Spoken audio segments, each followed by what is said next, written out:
جو میں نے احادیث دیکھی اس بارے میں اور جو علماء کے اقوال دیکھے اور جتنا میں اس کی ریسرچ کر سکا ہوں اس کا ایک خلاصہ آپ کے سامنے رکھ دوں. اگر میں وہ تمام احادیث آپ کو پڑھ کے سناؤں، پھر ایک ایک کی سند پڑھوں، پھر ایک ایک کی سند پہ بحث کروں، تو وہ بات بہت ہو جائے گی لمبی اور کلپ بہت طویل ہو جائے گا. تو ایک خلاصے کے طور پر پوری جو ایک تحقیق ہے وہ میں آپ کے سامنے رکھنا چاہتا ہوں. تو 15 شعبان کی جو رات ہے جس کو شب برات کہا جاتا ہے، اس کا نام شب برات کسی بھی حدیث سے ثابت نہیں ہے، اس لیے عرب اس کو اکثر لیلۃ النصف من شعبان کہتے ہیں کہ شعبان کے جو نصف ہے اس کی رات. خیر، اس کا نام شب برات ہو اگر اس وجہ سے برات کے اس میں اللہ تعالیٰ کہا جاتا ہے کہ جہنم سے بری کر دیتے ہیں، تو اس وجہ سے کسی نے نام دے دیا ہو تو ایک الگ بات ہے. لیکن اس رات میں ہوتا کیا کیا ہے، لوگ کیا کیا کر رہے ہیں، اس کی کیا شرعی حیثیت ہے، تو میں نمبر وار انشاءاللہ اس کو تفصیل سے بیان کروں گا. کچھ چیزیں تو ایسی ہیں جو بالکل ہی غیر ثابت ہیں. ان میں اس رات میں مٹھائی، حلوہ یا مختلف قسم کے حلوے پکا کے لوگوں میں بانٹنا، اور اس رات میں نہا دھو کے تیار ہونا، یہ اچھے کپڑے پہننا، ان دو چیزوں کو پہلے میں انشاءاللہ بیان کروں گا. دیکھیے، اسلام میں راتوں کے تہوار کا کوئی تصور نہیں ہے. اسلام میں جتنے بھی تہوار ہیں وہ دن کی روشنی میں ہیں. عید الفطر، عید الاضحیٰ، یہ ہمارے دو تہوار ہیں جس میں ہم سیلیبریٹ کرتے ہیں ایک دوسرے کو. یہ دن کی روشنی میں ہمیں بتائے گئے ہیں. غیر مسلموں کے تہوار رات کو ہوتے ہیں، جیسے عیسائیوں کے تہوار کرسمس آپ دیکھیں رات کو ہوتا ہے. تو اس کی وجہ یہ ہے کہ اسلام نے دن کی روشنی میں تہوار رکھے ہیں.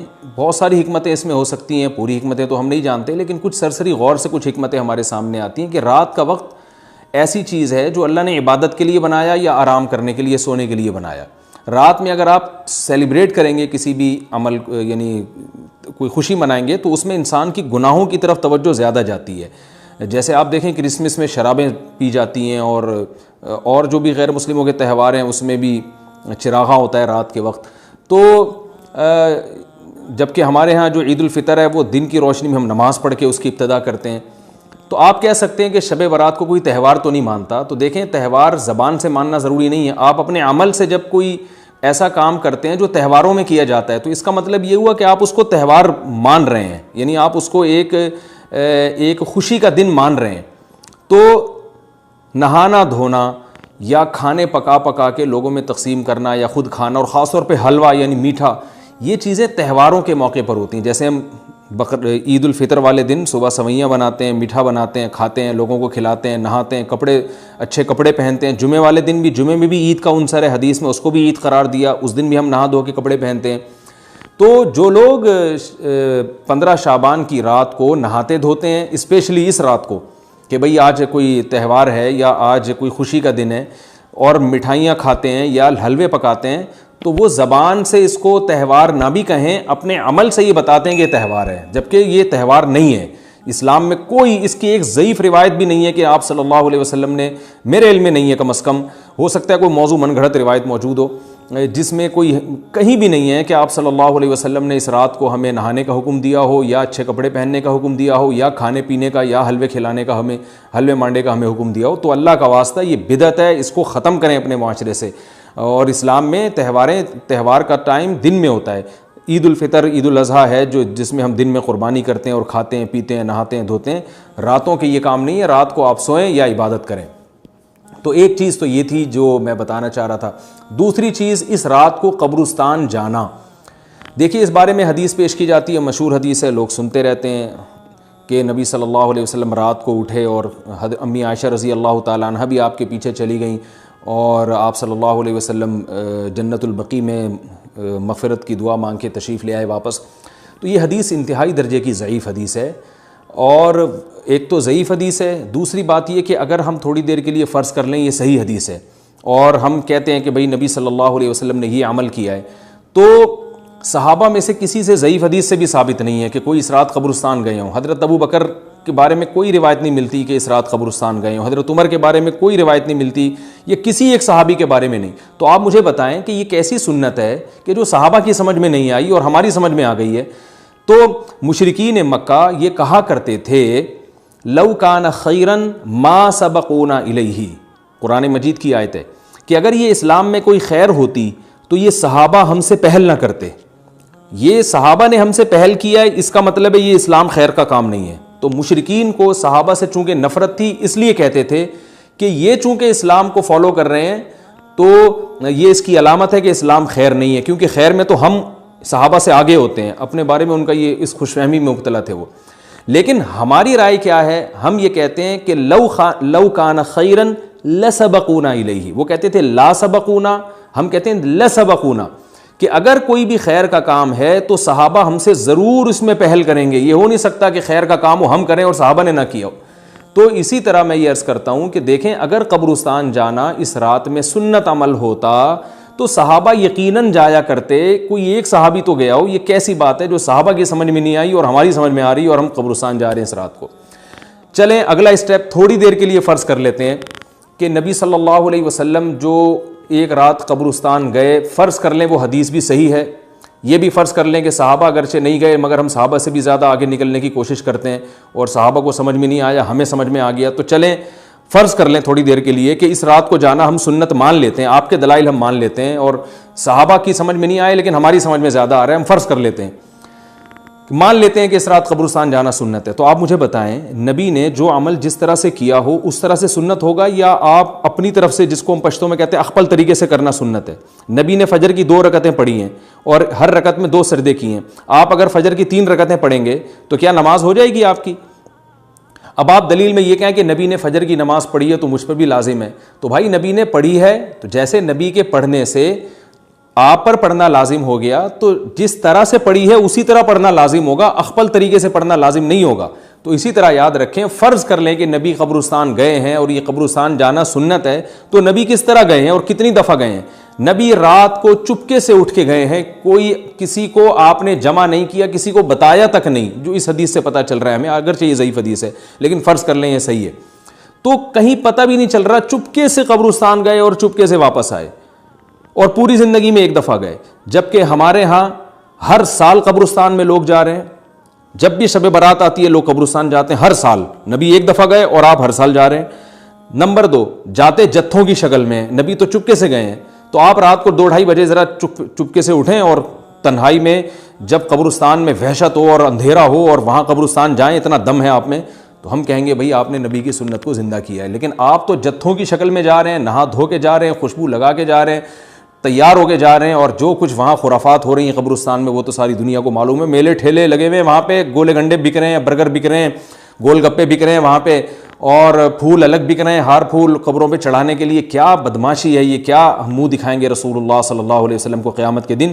آپ کے سامنے کیا وہ حدیث نہیں ہے کہ نبی صلی اللہ علیہ وسلم نے فرمایا کہ روایت میں آتا ہے کہ کچھ لوگ قرب میدان حشر میں آئیں گے تو ان کے چہرے ایسے ہوں گے جیسے میری امت کے چہرے ہوتے ہیں، میری امت کی شکل ہوتی ہے. حدیث کا مفہوم میں بیان کر رہا ہوں. تو جب وہ حوض کوثر کا پانی پینے کے لیے میرے پاس آئیں گے تو فرشتے ان کو بھگائیں گے، سحقن سحقن. تو آپ صلی اللہ علیہ وسلم پوچھیں گے یہ تو میری امت ہے، آپ تو فرشتے کیا کہیں گے کہ یہ آپ کی وہ امت ہے جنہوں نے آپ کے دنیا سے جانے کے بعد دین میں ایسی چیزیں ایجاد کر لی تھیں جن کا آپ نے حکم نہیں دیا. تو آپ کیا فرمائیں گے؟ سحقن سحقن، دور کرو ان سے. تو ایسا نہ ہو کہ ہم قیامت کے دن رسول اللہ صلی اللہ علیہ وسلم کی شفاعت سے محروم ہو جائیں. تو اللہ کا واسطہ قبرستان مت جائیں اس رات، گھر میں بیٹھیں آرام سے، یہیں بیٹھ کے میت کے لیے مغفرت کی دعا کریں. اور اگر آپ سمجھتے نہیں یہ حدیث بالکل صحیح ہے اور جانا لازمی ہے تو پھر تنہائی میں جائیں، ایسے قبرستان کا انتخاب کریں جہاں آپ کے علاوہ کوئی بھی نہ ہو، اور پھر چپکے سے جائیں اور پتلی گلی سے واپس آ جائیں آپ. اگرچہ ہم تو اس کو بھی نہیں مانتے لیکن اگر کرنا ہے تو پھر اس طریقے سے عمل کریں اگر آپ حدیث کو فالو کرنا چاہتے ہیں آپ اپنے خیال کے مطابق. تو یہ 2 باتیں ہو گئیں. ایک تیسری چیز کیا ہے؟ کیا قرآن اس رات میں نازل ہوا ہے اور تقدیر کے فیصلے اس رات میں ہوتے ہیں؟ دیکھیے قرآن میں 2 جگہ اللہ نے اس مضمون کو بہت وضاحت سے بیان کیا. ایک سورہ دخان میں انا انزلناہ فی لیلۃ مبارکہ کہ ہم نے اس کو مبارک رات میں نازل کیا، اور اللہ نے فرمایا فیہا یفرق کل امر حکیم، اس میں حکمت والے فیصلے ہوتے ہیں اس رات میں. دوسری جگہ 30ویں پارے میں سورہ قدر میں اللہ نے فرمایا انا انزلناہ فی لیلۃ القدر، ہم نے اس قرآن کو لیلۃ القدر میں نازل کیا، اور اس میں بھی اللہ نے فرمایا تنزل الملائکۃ فیہا کہ فرشتے اس رات میں اترتے ہیں باذن ربہم من کل امر، تمام قسم کے معاملات لے کے. تو یہاں بھی اللہ بتا رہے ہیں کہ جو 1 سال کے فیصلے جس رات میں ہوتے ہیں اور فرشتوں کے حوالے کیے جاتے ہیں وہ رات اور قرآن کے نازل ہونے والی رات ایک ہی ہے، یہ الگ الگ راتیں نہیں ہیں. اور سورہ قدر میں اللہ نے فرما دیا واضح لفظوں میں کہ وہ لیلۃ القدر کی رات ہے. تو اتنی وضاحت کے بعد پھر یہ کہنا کہ اس رات میں قرآن نازل ہوا تھا جبکہ اس کے بارے میں کوئی صحیح حدیث موجود بھی نہیں ہے، ضعیف یا موضوع روایتیں ہیں، تو یہ بالکل قرآن پر میں سمجھتا ہوں کہ یہ ٹھیک نہیں ہے، بالکل دلیل کے لحاظ سے یہ کمزور بات ہے. اگرچہ بعض علماء اس طرف گئے ہیں اور انہوں نے تعویل کی ہے، انہوں نے یہ تعویل کی ہے کہ قرآن جو ہے آسمان دنیا پہ آیا لیلۃ القدر میں، اور وہاں سے جو نیچے نزول شروع ہوا ہے وہ شب برات میں ہوا ہے، لیکن یہ تعویل عقل سے بعید ہے اور اس تعویل کی ہمیں ضرورت بھی نہیں ہے. دو صحیح حدیثیں ٹکرا رہی ہوں یا قرآن کی آیت کسی ایسی متواتر حدیث سے ٹکرا رہی ہو تو پھر تو وہاں ہمیں تطبیق دینے کی ضرورت پیش آتی ہے، جب قرآن کے مقابلے میں کوئی حدیث ہی نہیں ہے، صحیح حدیث بھی نہیں ہے. حالانکہ قرآن کے مقابلے میں تو فقہا کہتے ہیں کہ اگر صحیح حدیث بھی ہو، متواتر نہ ہو، صحیح حدیث بھی ہو تو وہ بھی ظنی ہوتی ہے، تو اس حدیث کو رد کیا جائے گا، قرآن میں تعویل نہیں کی جائے گی. لیکن یہاں تو صحیح حدیث بھی نہیں ہے، یہاں تو ایک ضعیف روایت ہے اور ضعیف اقوال ہیں، آپ اس کو کیسے قرآن کے مقابلے میں لا سکتے ہیں؟ تو جو بالکل بے غبار بات ہے وہ یہی ہے کہ اللہ تعالیٰ نے قرآن مجید کو لیلۃ القدر میں نازل کیا، جو رمضان کے آخری عشرے میں ہوتی ہے، اور اسی لیلۃ القدر میں فیصلے بھی ہوتے ہیں. اور بعض لوگ کہتے ہیں اس میں حرج کیا ہے کہ ہم 15 شعبان کو بھی فرض کر لیں، اس میں قرآن نازل ہوا اور لیلۃ القدر میں بھی. بھائی اس سے لیلۃ القدر کی ویلیو کم ہوتی ہے. اللہ تو لیلۃ القدر کی ویلیو بڑھا رہے ہیں کہ یہ ایسی رات ہے جس میں 1 سال کے فیصلے بھی کر دیے جاتے ہیں اور اس میں قرآن مجید کا نزول بھی شروع ہوا. تو جس رات کو اللہ نے جو پروٹوکول دیا ہے وہی پروٹوکول اس کو دینا چاہیے، آپ اس کو کسی اور رات کو نہ دیں وہ پروٹوکول. تو یہ تیسرا مسئلہ ہوا. پہلا مسئلہ حلوے مانڈے کا اور نہانے دھونے کا، وہ بھی غلط ہے. دوسرا مسئلہ قبرستان جانے کا، وہ بھی ٹھیک نہیں ہے. تیسرا مسئلہ کہ اس رات میں قرآن نازل ہوا اور فیصلے ہوتے ہیں، یہ تیسری بات بھی غلط ہے. نہ تو اس رات میں قرآن نازل ہوا اور نہ اس رات میں فیصلے ہوتے ہیں. چوتھی چیز کہ کیا اس رات کی میں عبادت کی کوئی فضیلت ہے سرے سے یا نہیں ہے، یہ ایک علمی مسئلہ ہے. تو اس بارے میں خوب اچھی طرح سمجھ لیں کہ اس بارے میں جتنی بھی احادیث ہیں جو اس رات کی فضیلت کے بارے میں ہیں کہ بنو کلب کی بکریوں کے برابر مغفرت ہوتی ہے اور بکریوں کے بالوں کے برابر، اور یا جو بھی اس بارے میں روایات ہیں کہ سب کی بخشش ہو جاتی ہے سوائے اس شخص کے جو کسی کے دل میں کینہ رکھتا ہے، تو یہ جتنی اس رات کی فضیلت میں احادیث ہیں، تو ایک بات تو خوب اچھی طرح سمجھ لیں، اس پر تمام محدثین کا، جہاں تک میں نے دیکھا ہے، تمام محدثین کا اتفاق ہے کہ اس کی فضیلت میں صحیح حدیث ایک بھی نہیں ہے. اس رات کی فضیلت میں ایک بھی صحیح حدیث موجود نہیں ہے. لیکن ضعیف روایتیں اتنی کثرت سے ہیں کہ ایک الگ محدثین کا اصول ہے کہ جب ضعیف روایتیں کی سندیں زیادہ ہو جائیں تو وہ حسن بن جاتی ہے، یعنی قابل قبول ہو جاتی ہے وہ، کیونکہ بہت ساری کمزور چیزیں مل کے اس میں کچھ قوت پیدا کر دیتی ہیں.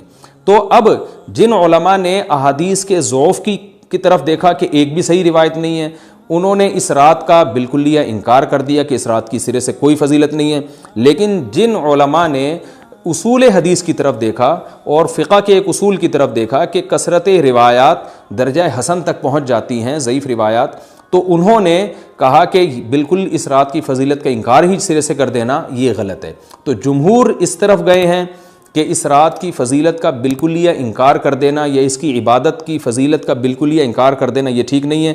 لیکن کچھ علماء، وہ بھی بڑے محقق علماء ہیں، وہ اس طرف گئے ہیں کہ اس رات کی سرے سے کوئی فضیلت اسلام میں ہے ہی نہیں. اب میں دونوں طرف کے علماء کا کچھ تھوڑا سا تجزیہ پیش کرتا ہوں. تو جو علماء یہ کہتے ہیں کہ اس رات کی فضیلت ہے اور فضیلت میں کثرت سے روایات ہیں اور اس میں بڑے بڑے علماء داخل ہیں، امام شافعی رحمہ اللہ تعالیٰ جیسے مجتہد بھی ہیں جو اس رات کی فضیلت کے قائل ہیں. باقی ائمہ سے مجھے جو ہے نا امام ابو حنیفہ سے کچھ نہیں ملا اس رات کی فضیلت کے بارے میں، اور امام احمد ابن حنبل سے بھی مختلف روایات ملی ہیں، اس لیے میں جزم سے کسی اور امام کے بارے میں نہیں کہہ سکتا. لیکن امام شافعی سے بہرحال اس کی فضیلت صراحتاً منقول ہے، اگرچہ انہوں نے بھی اعتراف کیا ہے کہ اس کی روایات کے بارے میں جتنی اس بارے میں روایات ہیں وہ ضعیف ہیں. لیکن وہی ایک اصول ہے کہ جب ضعیف روایات بہت کثرت سے ہوتی ہیں تو درجہ حسن تک پہنچ جاتی ہیں. تو اس اصول کے تحت جمہور اس کے قائل ہیں کہ اس رات میں عبادت اگر ہم کرتے ہیں تو دوسری راتوں کی نسبت ہمیں ثواب زیادہ ملتا ہے. لیکن جو بعض دوسرے علماء جو بالکل ہی اس رات کی فضیلت کے منکر ہیں، ان کے دلائل میں یہ ہے کہ یہ بات اگرچہ درست ہے کہ اگر ضعیف روایات کثرت سے ہوں تو وہ درجہ حسن تک پہنچ جاتی ہیں، لیکن وہ کہتے ہیں کہ کچھ قرائن ایسے ہیں جن قرائن سے پتہ چلتا ہے کہ جو ہے ان قرائن کو اگر سامنے رکھا جائے تو وہ ان کی رائے یہ ہے کہ پھر ان کا خیال یہ ہے کہ ان کا رجحان اس طرف ہے کہ اس رات کی سرے سے کوئی فضیلت نہیں ہے۔ ان قرائن میں ایک چیز یہ بھی ہے کہ اس کے بارے میں جو روایات ہیں ان میں بہت زیادہ ثواب کی بشارت سنائی گئی ہے۔ تو بعض محدثین کا یہ اصول ہے کہ کسی رات کے بارے میں یا کسی خاص عمل کے بارے میں بہت زیادہ کہیں غلو ہوتا ہے یا مبالغہ ہوتا ہے، غلو تو نہیں کہہ سکتے، تو یہ خود ایک اس طرف اشارہ ہوتا ہے کہ یہ ایک ضعف ہے، اگرچہ یہ کوئی اتنی مضبوط بات نہیں ہے، لیکن بہرحال جو علماء اس کی فضیلت کے بالکل منکر ہیں ان کی ایک دلیل میں آپ کے سامنے پیش کر رہا ہوں۔ دوسری بات یہ ہے کہ جو علماء اس کی فضیلت کے بالکل بھی قائل نہیں ہیں ان کی ایک بڑی دلیل یہ بھی ہے، جن میں ہمارے شیخ حضرت مفتی رشید احمد صاحب رحمہ اللہ تعالیٰ بھی تھے، اگرچہ انہوں نے اس بارے میں کوئی صراحتاً فتویٰ نہیں دیا، لیکن وہ یہ اشکال ظاہر کیا کرتے تھے کہ شریعت میں جب بھی کسی وقت کی یا کسی خاص رات کی کوئی فضیلت آتی ہے تو اللہ تعالیٰ اس کو جو ہے وہ اس کا صحیح ٹائم نہیں بتاتے بلکہ اس میں اختلاف ڈال دیتے ہیں۔ اس کی مثال ایسے جیسے جمعے کے دن حدیث میں آتا ہے کہ ایک وقت جمعے میں ایسا آتا ہے جس میں دعا لازمی قبول ہوتی ہے، اب ظاہر ہے وہ بڑا فضیلت کا وقت ہے، تو وہ وقت ہمیں متعین طور پہ بتایا نہیں گیا ہے، اس لیے علماء کا اس میں اختلاف ہوا، بعض نے کہا عصر کے بعد، بعض نے کہا کہ 2 خطبوں کے درمیان۔ لیلۃ القدر کو دیکھ لیں، لیلۃ القدر کی فضیلت میں قرآن بھی ہے، بہت ساری احادیث ہیں، لیکن لیلۃ القدر کی رات ہے کون سی یہ اللہ نے اس میں ابہام ڈال دیا۔ طاق راتوں میں 21 بھی ہو سکتی ہے، 23 بھی ہو سکتی ہے، بعض بلکہ حدیث سے 22ویں رات کا بھی ہونا ثابت ہے، زیادہ امکان 27ویں رات کا ہوتا ہے، تو وہ متعین نہیں ہے۔ تو جو علماء کہتے ہیں اس کی سرے سے کوئی فضیلت ہی نہیں ہے، ان کا رجحان وہ ان کی ایک یوں سمجھیں کہ دلیل تو نہیں لیکن ایک استئناس کہتے ہیں اس کو، کہ اس سے ان کے اس نظریے کو تقویت ملتی ہے کہ اگر یہ اس کی اتنی زیادہ فضیلت ہے تو اس کی تعیین میں اختلاف بالکل بھی نہیں ہے، تو یہ وہ کہتے ہیں کہ یہ مزاج شریعت کے خلاف ہے۔ اور تعیین میں اختلاف ہوتا کیوں ہے؟ علماء نے یہ بیان کیا اگر لیلۃ القدر کو متعین طور پہ بیان کر دیا جاتا ہے نا کہ یہی لیلۃ القدر ہے تو بہت ساری اس میں جو ہے نا حکمتیں فوت ہو جاتی، جن میں ایک یہ بھی کہ اس رات میں جہاں عبادت کا ثواب بہت ہے گناہ کا عذاب بھی بہت ہے، پھر اگر اس رات میں کوئی گناہ کرتا تو وہ اللہ کے عذاب سے نہ بچ پاتا، کیونکہ وہ اللہ متعین کر دیا کہ یہ لیلۃ القدر ہے، تو کیسے تم اس میں گناہ کر رہے ہو؟ اب معاملہ اللہ نے مبہم رکھ دیا کہ بھئی یہ بھی ہو سکتی ہے تو اگلے دن بھی ہو سکتی ہے۔ اور ایک فائدہ یہ بھی اس میں رکھا متعین نہ کرنے میں کہ لیلۃ القدر انہی کو ملے جو تلاش کریں، جو پورا عشرہ جاگیں گے ان کو لیلۃ القدر ملے گی۔ اگر اللہ اسپیسیفک دن بتا دیتا کہ 21ویں ہے، 23ویں ہے یا 25ویں ہے یا 22ویں ہے تو بہت سارے لوگوں کو لیلۃ القدر مل جاتی، تو اللہ نے جو مبہم رکھا ہے نا تو ایک رات کی فضیلت اللہ نے بڑھا دی مگر اس کی تعیین میں ابہام پیدا کر دیا تاکہ جو پورا عشرہ جاگے گا اسی کو لیلۃ القدر ملے گی، اس کے علاوہ ہر آدمی کو نہ ملے۔ وہ ایک اللہ کی ایک حکمت ہو سکتی ہے اس میں۔ تو یہ 2 حکمتیں ہیں کہ اس میں گناہ اگر کوئی کرے تو اس پر عذاب نہ آ جائے، کیونکہ اگر متعین کر دیا جائے گا تو پھر گناہ کیسے تم کر رہے ہو اس رات میں، تو اللہ نے اس میں بھی ابہام پیدا کر دیا۔ جو گناہ کرنے والا ہے اگرچہ وہ بڑا گناہ گار ہے اس رات میں، چاہے وہ رمضان کا آخری عشرے میں کسی رات میں بھی گناہ کرتا ہے، لیکن کم از کم اتنا عذر تو ہے کہ اس کو کیا پتا تھا کہ یہ آج لیلۃ القدر ہوگی۔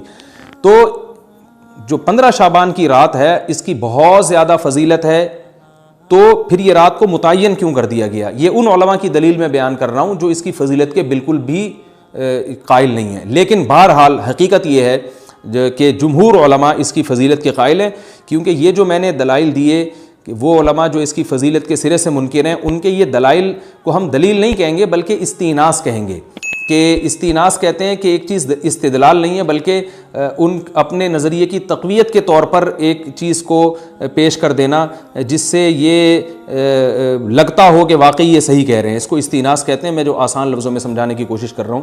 اور ایک استدلال کہتے ہیں کہ ایک ریسرچ کو، ایک پوری تحقیق کو۔ تو جمہور کا مذہب ایک اصول پر مبنی ہے کہ بھئی اتنی ساری روایات ہیں اور ضعیف ہیں، ان میں ٹھیک ہے کچھ موضوع بھی ہیں لیکن بہت ساری ایسی ہیں جو موضوع بھی نہیں ہیں، تو ضعیف روایات ہیں، جب اتنی کثرت سے ہیں اور اس میں ہے بھی عبادت کا تذکرہ تو عبادت کرنے میں کوئی حرج بھی نہیں ہے، تو لہذا انہوں نے اس کو جو ہے نا اس کو دلیل بنایا ہے اور اصول کے لحاظ سے یہ بات درست ہے۔ تو اس اصول کو اگر کوئی فالو کرنا چاہے تو اس رات کی عبادت اس کے لیے بالکل ٹھیک ہے اور اللہ کی رحمت سے امید ہے کہ اس میں اس کو ثواب زیادہ ملے گا۔ تو جمہور ایک طرف ہیں اور بعض علماء دوسری طرف ہیں۔ تو یہ میں نے صرف اس لیے بیان کر دیا کہ اس رات کی فضیلت میں اتفاق نہیں ہے، بلکہ مختلف فی ہے، مجتہد فی ہے، اختلاف رائے اس میں ہو سکتا ہے۔ تو اگر کوئی عالم اس رات کی فضیلت کا بالکلیہ انکار کرے اور ان علماء کا بھی احترام کرے جو اس رات کی فضیلت کے قائل ہیں، تو پھر اس عالم پر رد کرنے کا حق نہیں ہے۔ دوبارہ میں اپنی بات کو ریپیٹ کرتا ہوں، اگر کوئی عالم یہ کہے کہ اس رات کی سرے سے کوئی فضیلت نہیں ہے تو اس عالم پر طعن و تشنیع جائز نہیں ہے، کیونکہ ان کے بھی کچھ نہ کچھ استدلالات ہیں۔ ہاں، اگر کوئی عالم اس رات کی فضیلت کا انکار کر کے جمہور کے مذہب کو بالکل غلط قرار دیں اور اس عمل کو یہاں اس رات کی عبادت کو بالکل بدعت قرار دیں، اور جو اس رات میں عبادت کر رہے ہیں یا اس کی فضیلت کے قائل ہیں ان کو بدعتی قرار دیں، تو یہ غلو ہو جائے گا، یہ زیادتی ہو جائے گی، جو کہ بالکل غلط ہے۔ کیونکہ جب دونوں طرف دلائل ہیں تو اعتدال والی رائے اختیار کرنی چاہیے، اور کسی ایک طرف بہت زیادہ جھکاؤ یا کسی ایک کو 100% غلط قرار دے دینا، بدعتی قرار دے دینا، یہ درست نہیں ہے۔ جو ہماری قوم میں ایک مزاج ہے کہ بس اپنی رائے کو مسلط کرتے ہیں اور دوسرے کی رائے کو مانتے ہی نہیں۔ تو عوام کے لیے کیا ہے؟ لوگ کہتے ہیں مفتی صاحب کنفیوز کر دیا آپ نے، تو لٹکا کے چھوڑ دیا ہمیں۔ وہی میں کنفیوز نہیں کر رہا، عوام جمہور کے مذہب کو فالو کرے گی، جمہور میں بڑے بڑے علماء ہیں، وہ اس کی فضیلت کے قائل ہیں اور وہ اس کے قائل ہیں کہ اس رات میں عبادت کرنی چاہیے، تو آپ جمہور کے مذہب کو فالو کر سکتے ہیں۔ تو اب یہ بات تو ہو گئی، جمہور کا مذہب میں نے آپ کو بتایا کہ وہ اس رات میں فضیلت کے قائل ہیں کہ اس رات میں عبادت کرنی چاہیے، لیکن کیسے کرنی چاہیے اس پر تمام علماء کا اتفاق ہے کہ مسجد میں جتھے بنا کے جانا یا اجتماعی عبادت کرنا یہ بالکل بدعت ہے، بالکل ناجائز ہے۔ اسی طرح کوئی مخصوص قسم کی نماز پڑھنا کہ پہلی رکعت میں یہ والی صورت، تو دوسری میں یہ والی صورت، تو تیسری میں یہ والی صورت، یہ بالکل بدعت ہے۔ صلاۃ التسبیح کی جماعتیں بدعت ہیں۔ تو ایک ہی راستہ ہے آپ کے پاس، آپ عبادت کرنا چاہتے ہیں تو انفرادی طور پر ایسے عبادت کریں جیسے عام دنوں میں آپ عبادت کرتے ہیں، ویسے ہی نماز پڑھیں جیسے عام دنوں میں نماز پڑھتے ہیں۔ کوئی مخصوص صورتیں، مخصوص رکعتیں نہیں ہیں، جتنی اللہ توفیق دے۔ تنہائی میں آپ 2 رکعتیں، تہجد کی 4 رکعتیں، 6 رکعتیں، 8 رکعتیں، 16 رکعتیں، جتنی اللہ توفیق دے آپ رات کو کھڑے ہو کر انفرادی نماز پڑھیں، دعائیں مانگیں اللہ تعالیٰ سے، قرآن کی تلاوت کریں، تسبیحات کریں، جتھے نہ بنائیں مسجد میں، چراغاں نہ کریں، بتیاں نہ لگائیں، قبرستانوں پہ رش نہ کریں۔ یہ سب ناجائز اور سب حرام ہے، گناہ ہے، اس کا اسلام میں کوئی تصور نہیں۔ کرنا ہے تو صرف ایک کام آپ کر سکتے ہیں کہ صرف عبادت کریں، اور اللہ کی رحمت سے امید کی جا سکتی ہے کہ اللہ تعالیٰ اس رات میں آپ کو عبادت کا دوسری راتوں کی نسبت ثواب عطا فرمائے گا۔ کیونکہ آپ اگر جمہور علماء کو فالو کر رہے ہیں تو ہمیں یعنی جن کے پاس علم نہیں ہے تو ان کو علماء ہی کو فالو کرنے کا اللہ نے حکم دیا ہے، تو آپ جمہور علماء کی رائے پر عمل کرتے ہوئے اگر عبادت کرنا چاہیں تو اللہ کی رحمت سے امید ہے کہ انشاءاللہ آپ کو ثواب ملے گا۔ لیکن عبادت کا کوئی مخصوص طریقہ ہرگز نہیں ہے۔ پمفلٹ بٹ رہے ہوتے ہیں کہ یہ والی صورت پڑھنے سے یہ ہو جائے گا، تو یہ والی صورت پڑھنے سے یہ ہو جائے گا، یہ بالکل غلط ہے۔ تو انفرادی عبادت ہوگی اور ایسے ہی عبادت کا طریقہ ہوگا جیسے پورے سال ہوتا ہے۔ نماز اسی طرح پڑھی جائے گی جیسے پورے سال پڑھی جاتی ہے، دعائیں مانگی جائیں گی، اپنے طور پر اجتماعی سطح پہ کوئی عمل نہ کیا جائے۔ اللہ تعالیٰ سے دعا ہے کہ اللہ تعالیٰ ہمیں سمجھنے کی، عمل کرنے کی توفیق عطا فرمائے۔